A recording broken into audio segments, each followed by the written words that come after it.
Hello students, આ lecture એ વિદ્યુત રસાયણ વિજ્ઞાનનો પ્રેક્ટિસ લેક્ચર છે. આવો લેક્ચર આપણે પહેલી વખત જ આપી રહ્યા છીએ, પરંતુ યાદ રાખો વિદ્યાર્થી મિત્રો કે આ લેક્ચર ને ફક્ત તમારે સમજવાનો જ છે, તમારે ક્યાંય લખવાની જરૂર નથી. હા, આ ચેપ્ટરને લગતા કોઈ પ્રશ્નો સોલ્વ કરતા હોઈએ અથવા કોઈ આઈડિયા આપણે લાવવાની હોય, વિચારવાના હોય પ્રશ્નોને, એમસીક્યુ ને, ત્યારે આનો ઉપયોગ કરવાનો છે.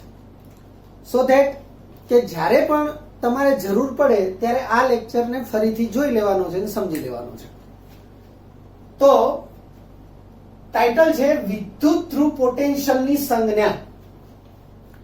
હવે આપણે જાણીએ છીએ કે વિદ્યુત ધ્રુવ પોટેન્શિયલ એટલે કાં તો ઇલેક્ટ્રોન ગુમાવવાની સાપેક્ષ ક્ષમતા અથવા ઇલેક્ટ્રોન મેળવવાની સાપેક્ષ ક્ષમતા. તો અહીં લખ્યું છે કે વિદ્યુત ધ્રુવ પોટેન્શિયલ એની સામાન્ય રીતે સંજ્ઞા ઈ છે. એ બે પ્રકારના છે. રિડક્શન પોટેન્શિયલ એટલે ઇલેક્ટ્રોન મેળવવાની સાપેક્ષ ક્ષમતા. આપણે અહીંયા વ્યાખ્યાને એવું ક્લિયર નથી કરતા, કારણ કે વ્યાખ્યાને એવું બધું આપણે કોન્સેપ્ટ લેક્ચરમાં ને એમાં ભણી ચૂક્યા છીએ. તો વિદ્યુત ધ્રુવ પોટેન્શિયલ બે પ્રકારના છે. રિડક્શન પોટેન્શિયલ, બોર્ડવર્ક બીજું જે આવશે એમાં આપણે ઓક્સિડેશન પોટેન્શિયલ વિશે ભણીશું. રિડક્શન પોટેન્શિયલની સામાન્ય સંજ્ઞા ઈ અને બાજુમાં નાના અક્ષરે આરડી એટલે રિડક્શન. એની લાક્ષણિક સંજ્ઞા જે છે એ આ પ્રકારની છે. આ જે ઈ લખીએ છીએ એ પોટેન્શિયલનો ઈ છે, સામાન્ય સંજ્ઞા. અને આ રીતે સ્લેશ અથવા તો ઓબ્લિકની પહેલા ઓક્સિડેશન પામેલું સ્વરૂપ અને ઓબ્લિક પછી રિડક્શન પામેલું સ્વરૂપ. હવે રિડક્શન પોટેન્શિયલની વાત થઈ રહી છે એટલે આપણે એક સામાન્ય અથવા વ્યાપક રિડક્શન પ્રક્રિયાને ધ્યાનમાં લઈશું. જેમ કે કોઈ વ્યાપક રિડક્શન પ્રક્રિયા, આ કોઈ ધાતુ આયન છે એવું વિચારી લઈએ, જેનો ઓક્સિડેશનાંક +n છે અથવા n+ છે. જેટલો એનો ઓક્સિડેશનાંક ધન ઓક્સિડેશનાંક છે એટલી સંખ્યાના ઇલેક્ટ્રોન મેળવશે, એટલે કે રિડક્શન અનુભવી, અને એ તટસ્થ પરમાણુ તરીકે નિપજ રૂપે મળશે. તો આ સ્થિતિમાં ઇલેક્ટ્રોન મેળવ્યા પછી એટલે કે રિડક્શન થયા પછીની જે નિપજ છે એને રિડક્શન પામેલું સ્વરૂપ કહેવાશે. અને ઇલેક્ટ્રોન મેળવ્યા પહેલા એટલે કે આ સ્વરૂપ એને ઓક્સિડેશન પામેલું સ્વરૂપ કહેવાશે. આપણે ઓક્સિડેશન પામેલું સ્વરૂપ એવું આપણે વિચારવું હોય તો આની વિરુદ્ધ પ્રક્રિયા પણ વિચારી શકાય. જેમ કે તટસ્થ m પરમાણુ છે, ધારો કે ઘન સ્વરૂપનો છે, અને એમાંથી ધન આયન બને.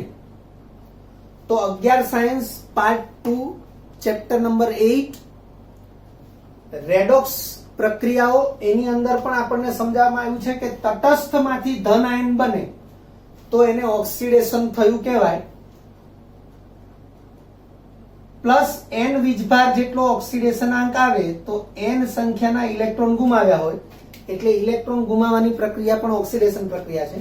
આ સ્થિતિમાં આને ઓક્સિડેશન પામેલું સ્વરૂપ, તો આને રિડક્શન પામેલું સ્વરૂપ એવું સમજી શકાય. જેમ અહીંયા છે એ પ્રમાણે આ રિડક્શન પામેલું સ્વરૂપ છે, આ ઓક્સિડેશન પામેલું સ્વરૂપ છે.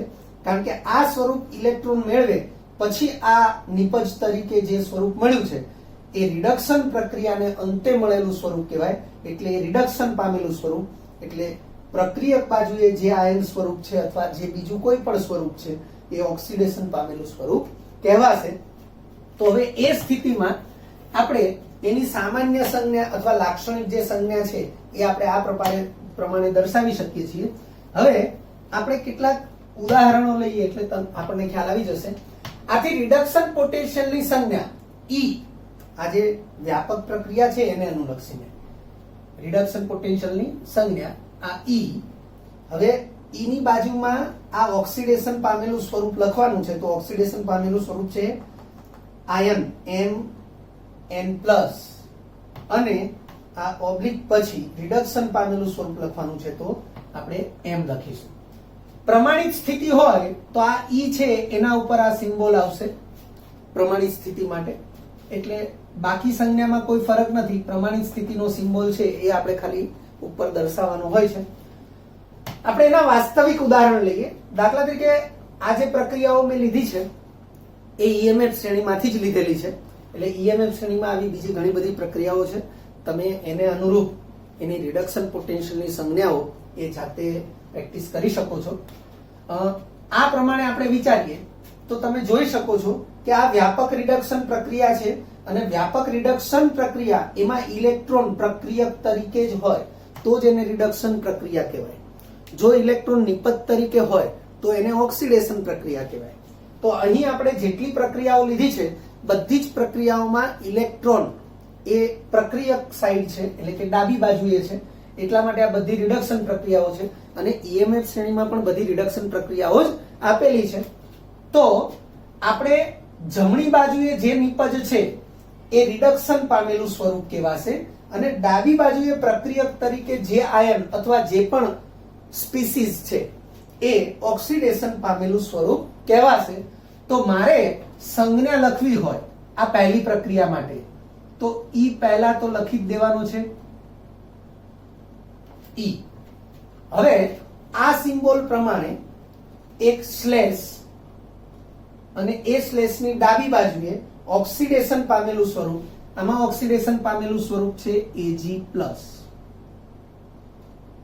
અને રિડક્શન પામેલું સ્વરૂપ છે Ag. એટલે આ પ્રમાણે આપણે એની સંજ્ઞા દર્શાવી શકીએ.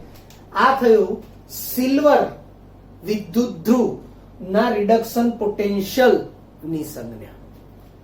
હવે આ બીજી પ્રક્રિયાને જોઈએ તો આ ક્લોરીન વિદ્યુત ધ્રુવ છે અને ક્લોરીન વિદ્યુત ધ્રુવની રિડક્શન પ્રક્રિયા ઈએમએફ શ્રેણીમાં આપણને આ પ્રકારે આપેલી છે. હવે આને અનુરૂપ આ ઇલેક્ટ્રોન એ પ્રક્રિયક તરીકે છે એટલે તો આ રિડક્શન પ્રક્રિયા તો છે જ.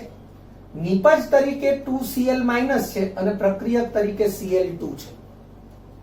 તો આપણે પ્રક્રિયક તરીકે જે Cl2 છે એ ઓક્સિડેશન પામેલું સ્વરૂપ ગણાશે અને નિપજ તરીકે Cl- આયનો છે એ રિડક્શન પામેલું સ્વરૂપ ગણાશે. તો એના અનુસંધાનમાં આપણે રિડક્શન પોટેન્શિયલની સંજ્ઞા દર્શાવી હોય તો સૌથી પહેલા તો ઈ દર્શાવીશું. આ સ્લેશ ડાબી બાજુ Cl2 અને જમણી બાજુ Cl-.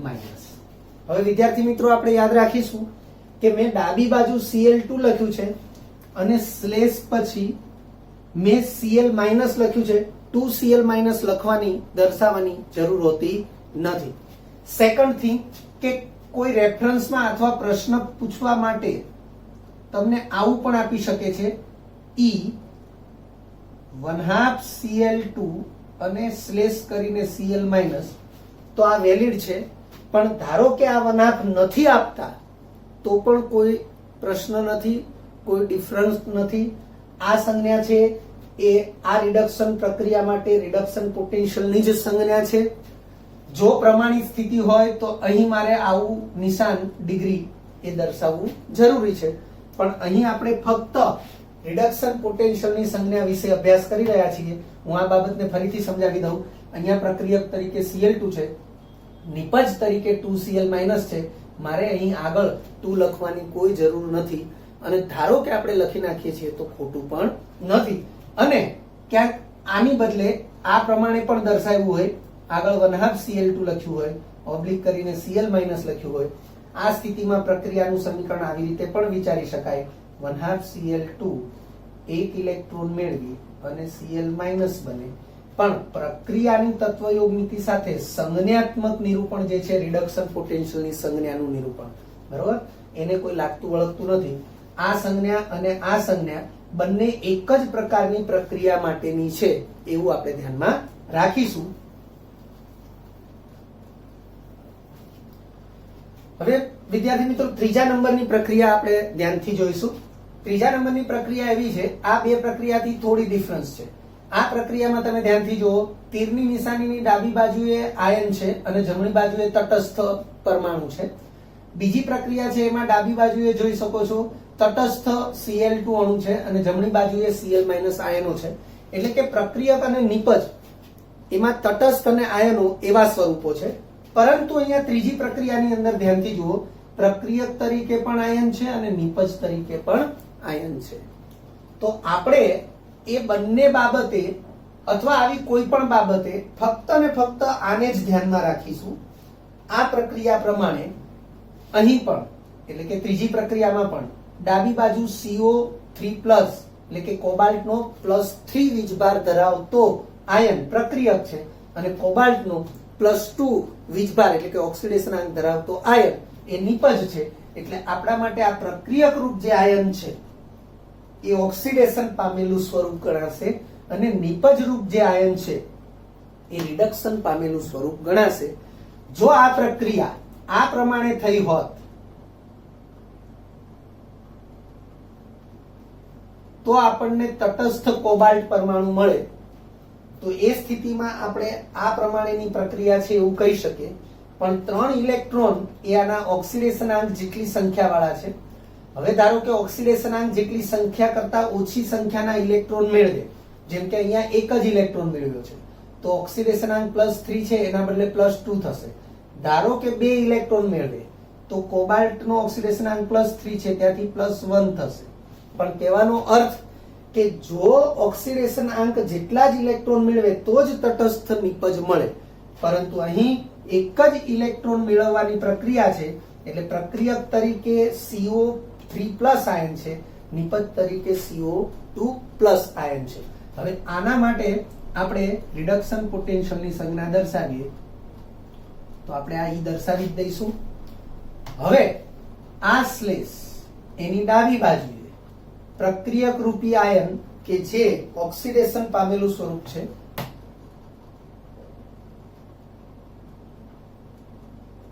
અને નિપજ તરીકે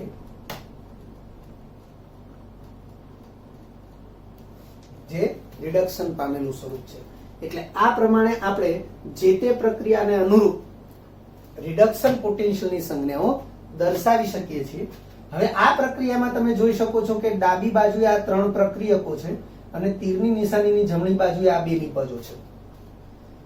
વિદ્યાર્થી મિત્રો, જ્યારે પ્રક્રિયકો સાઈડ અને નિપજ સાઈડ આ 3 પ્રક્રિયાની સાપેક્ષે આ ચોથી પ્રક્રિયાની સરખામણી કરીએ છીએ. હું અહીં ફરીથી પ્રક્રિયા લખું છું.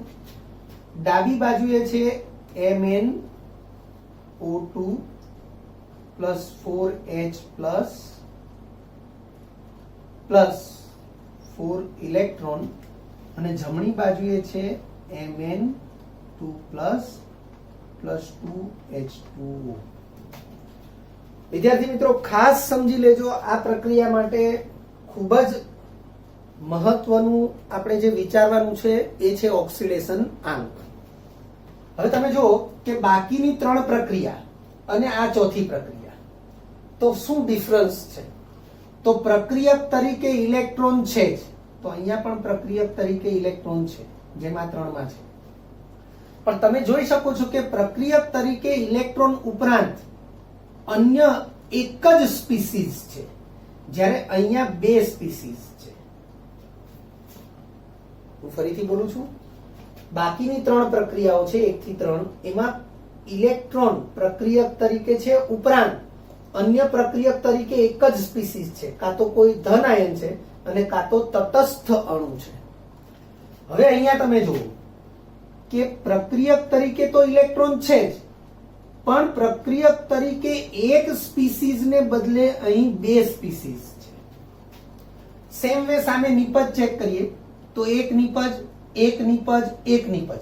અહીં નિપજ એક જ ગણાશે Cl-, પણ એના એ Cl- આયનની સંખ્યા 2 છે એટલે 2 નિપજ ન ગણાય. અહીં નિપજનો પ્રકાર એક જ છે, પણ અહીં તમે જોઈ શકો છો કે નિપજ 2 પ્રકારની છે. એટલે જ્યારે આ પ્રકારે તમને રિડક્શન પ્રક્રિયાનું સમીકરણ આપ્યું હોય અને તમારે રિડક્શન પોટેન્શિયલની સંજ્ઞા દર્શાવવાની હોય તો યાદ રાખો કે તમારે ઓક્સિડેશન આંક બધા જ જેટલા પણ તત્વો હાજર છે બધાના ઓક્સિડેશન આંક દર્શાવવા જરૂર છે. 11 સાયન્સ પાર્ટ 2 ચેપ્ટર નંબર 8 એમાં રેડોક્સ ચેપ્ટર એની અંદર તમને ઓક્સિડેશન આંક શોધવા માટેના નિયમો આવે છે અને એના આધારે તમે ઓક્સિડેશન આંક શોધતા શીખ્યા હોય તો તમે અહીં આ કામ કરી શકો છો. જેમ કે અહીંયા હાઇડ્રોજનનો ઓક્સિડેશનાંક +1 જ છે અને ઓક્સિજનનો ઓક્સિડેશનાંક -2 છે, Mn નો ઓક્સિડેશનાંક +4 છે. કેવી રીતે? તો એ 11 સાયન્સ ચેપ્ટર નંબર 8. હવે જમણી બાજુએ તો આ Mn છે એનો ઓક્સિડેશનાંક +2 આપ્યો જ છે, ઓક્સિજનનો ઓક્સિડેશનાંક -2 અને હાઇડ્રોજનનો ઓક્સિડેશનાંક +1. તો તમે જોઈ શકો છો વિદ્યાર્થી મિત્રો કે +1 તો +1 જ રહ્યું, એટલે કે હાઇડ્રોજનનો ઓક્સિડેશનાંક બદલાતો નથી. એવી રીતે ઓક્સિજન માટે -2 છે તો -2 જ રહ્યું, એટલે ઓક્સિજનનો ઓક્સિડેશનાંક પણ બદલાતો નથી. હવે તમે અહીંયા જોઈ શકો છો કે Mn એનો ઓક્સિડેશનાંક ડાબી બાજુએ છે +4 અને જમણી બાજુએ છે +2. તો અહીં આપણે સિમ્બોલ એટલે કે રિડક્શન પોટેન્શિયલની જે સંજ્ઞા છે એ Mn ના આધારે દર્શાવવાની થાય. ઈ તો આપણે દર્શાવવાનો જ છે. ઓબ્લિક કરીશું. ડાબી બાજુએ આપણે Mn +4 અથવા Mn4+ એવી રીતે દર્શાવી શકીએ.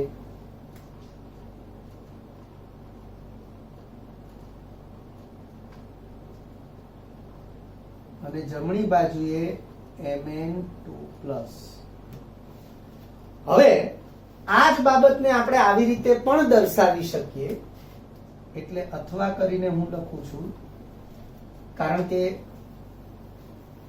પ્રશ્ન પૂછવા માટે કદાચ બીજી કોઈ સંજ્ઞાનો ઉપયોગ કરી પણ શકે છે, અથવા ઓપ્શનમાં તમને બીજી કોઈ સંજ્ઞા પણ આપી શકે છે. એટલે મેં અહીં લખ્યું છે ઈ. ડાબી બાજુ Mn જે પદાર્થમાં હોય એ પદાર્થ આખો દર્શાવે અને પછી સ્લેશ કરી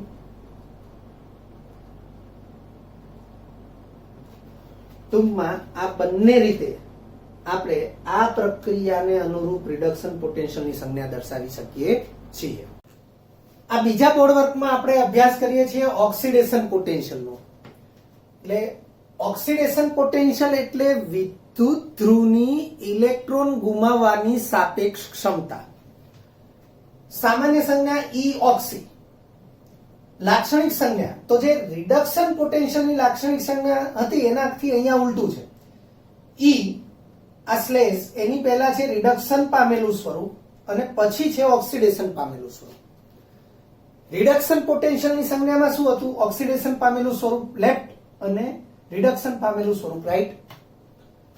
જેમ કે કોઈ વ્યાપક ઓક્સિડેશન પ્રક્રિયા, તો જે આપણે રિડક્શન વ્યાપક પ્રક્રિયા લીધેલી છે એનાથી વિરુદ્ધ પ્રક્રિયા છે.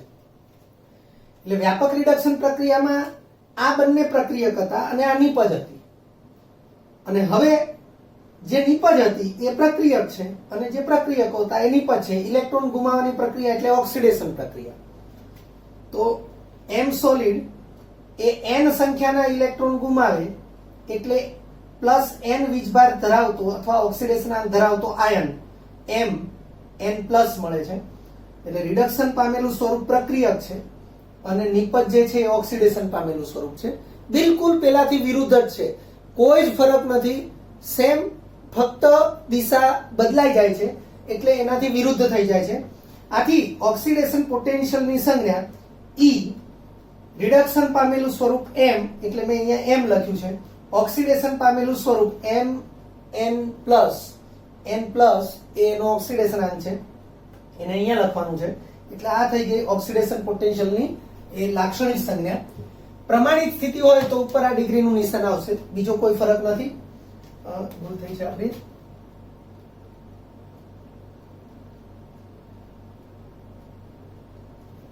પ્રમાણિત સ્થિતિ હોય તો અહીંયા ડિગ્રીનું નિશાન આવશે, બાકી તો એની એ જ સંજ્ઞા આવશે. હવે આપણે જે રિડક્શન પોટેન્શિયલ માટે જે પ્રક્રિયાઓ ઉદાહરણમાં લીધી એ પ્રક્રિયાઓ એ આનાથી વિરુદ્ધ હતી. એ રિડક્શન પ્રક્રિયા હતી, આ ઓક્સિડેશન પ્રક્રિયા છે. તો આપણે સેમ ઈ, આ તો રિડક્શન પામેલું સ્વરૂપ છે અને આ ઓક્સિડેશન પામેલું સ્વરૂપ છે. ઓક્સિડેશન પ્રક્રિયાથી મળતી નિપજ એટલે ઓક્સિડેશન પામેલું સ્વરૂપ. તો એવા એ સ્થિતિમાં પ્રક્રિયક છે એ રિડક્શન પામેલું સ્વરૂપ કહેવાશે. એટલે આપણે અહીં લખી શકીએ Ag/Ag+.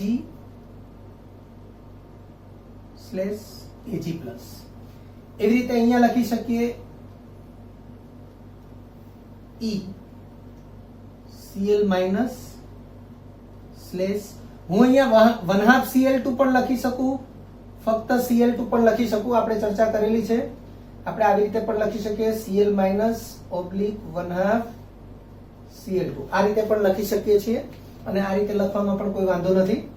એ રીતે આને શું લખીશું? E રિડક્શન પામેલું સ્વરૂપ CO2+ અને ઓક્સિડેશન પામેલું સ્વરૂપ CO3+, એટલે CO2+.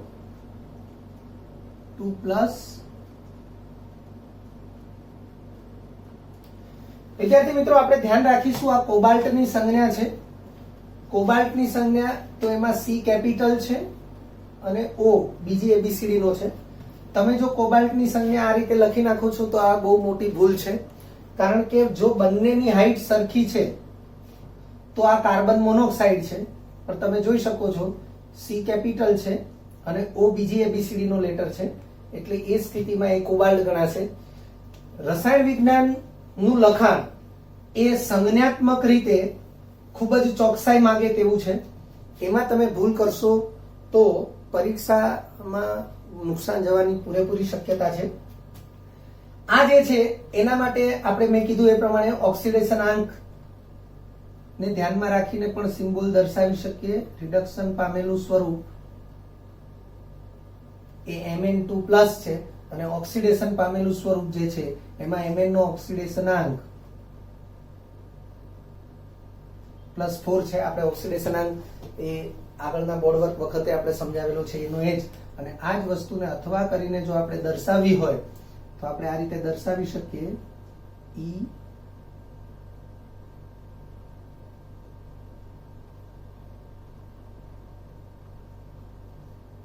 આ રીતે પણ દર્શાવી શકીએ.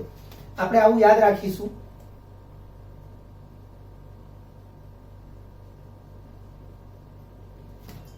સમાન પરિસ્થિતિમાં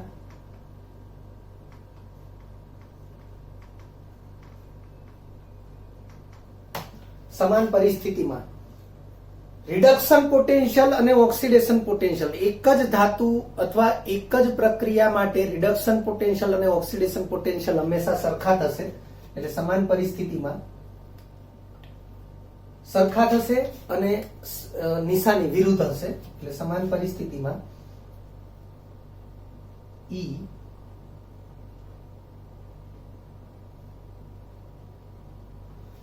આ સંજ્ઞા તો રિડક્શન પોટેન્શિયલ ની છે ઇઝ ઇક્વલ ટુ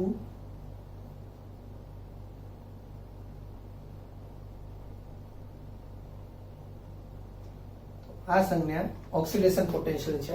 આ માઇનસ નિશાની અહીંયા રાખી શકાય તો આ પ્લસ થઈ જશે અને આ પ્રમાણે પણ લખી શકાશે. હવે વિદ્યાર્થી મિત્રો, આપણે ખાસ ધ્યાનમાં રાખીશું લાસ્ટ વસ્તુ આ લેક્ચરમાં કે તમને પ્રક્રિયા ગમે તે આપી છે પણ તમને કોની સંજ્ઞા પૂછી છે ને એ જ ધ્યાનમાં રાખવાનું. એની એક ચર્ચા. દાખલા તરીકે તમને Cu2+ +2 ઇલેક્ટ્રોન gives Cu આ પ્રક્રિયા આપી છે, પણ તમને પૂછ્યું છે ઓક્સિડેશન પોટેન્શિયલની સંજ્ઞા. તો પ્રક્રિયા તમને રિડક્શન ની આપી છે પણ તમને પૂછ્યું છે ઓક્સિડેશન પોટેન્શિયલની સંજ્ઞા કે આપેલી પ્રક્રિયા માટે ઓક્સિડેશન પોટેન્શિયલની સંજ્ઞા દર્શાવો. તો તમારે ઓક્સિડેશન પોટેન્શિયલની સંજ્ઞા દર્શાવવા માટેના જે રૂલ છે એને ધ્યાનમાં રાખવાનું. ઓક્સિડેશન પોટેન્શિયલની લાક્ષણિક સંજ્ઞા દર્શાવવા માટે આ નિયમ છે કે E ઓબ્લિક ડાબી બાજુએ રિડક્શન પામેલું સ્વરૂપ, જમણી બાજુએ ઓક્સિડેશન પામેલું સ્વરૂપ. તો હવે તમે જુઓ કે આ રિડક્શન પામેલું સ્વરૂપ છે અને આ ઓક્સિડેશન પામેલું સ્વરૂપ છે. તો તમારે પ્રશ્નના આધારે જ વિચારવાનું છે. તમને ઓક્સિડેશન પોટેન્શિયલ પૂછવામાં આવ્યો છે એટલે ઓક્સિડેશન પોટેન્શિયલની લાક્ષણિક સંજ્ઞા પ્રમાણે જ જઈશું. Cu એ રિડક્શન પામેલું સ્વરૂપ ગણાય એટલે આપણે અહીંયા CU લખવું પડે અને સ્લેશ પછી અથવા તો ઓબ્લિક પછી Cu2+ લખવું પડે.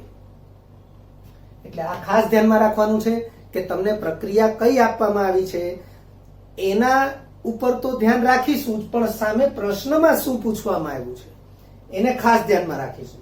તમને પ્રક્રિયા રિડક્શન પ્રક્રિયા આપવામાં આવી છે, પણ જો તમને ઓક્સિડેશન પોટેન્શિયલ પૂછવામાં આવ્યો હોય તો તમારે આ લાક્ષણિક સંજ્ઞાને જ ધ્યાનમાં રાખી અને ઓક્સિડેશન પોટેન્શિયલની સંજ્ઞા તમારે દર્શાવવી પડે.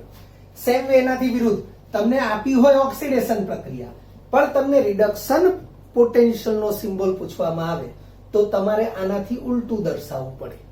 એટલે શું પૂછવામાં આવ્યું છે એના ઉપર કોન્શિયસ થવું, વિચારવું અને એ પ્રમાણે ઘણીવાર તમને કયો પોટેન્શિયલ આપવામાં આવ્યો છે અને કયો પોટેન્શિયલ આપણે આગળ યુઝ કરવાનો છે એને પણ ખાસ ધ્યાનમાં રાખવું. વિદ્યાર્થી મિત્રો, જો તમને આ વિડીયો લેક્ચર ગમ્યો હોય તો લાઈક આપજો, શેર કરજો અને સબસ્ક્રાઇબ પણ કરજો. અગાઉના લેક્ચર્સનું રિવિઝન અને પાઠ્યપુસ્તકનું વાંચન કરતા રહેજો. આ લેક્ચર અંગે કોઈ પણ ડિફિકલ્ટી હોય તો મને વોટ્સઅપ કરી શકાય. આભાર. ફરી મળીશું નવા વિડીયો લેક્ચરમાં.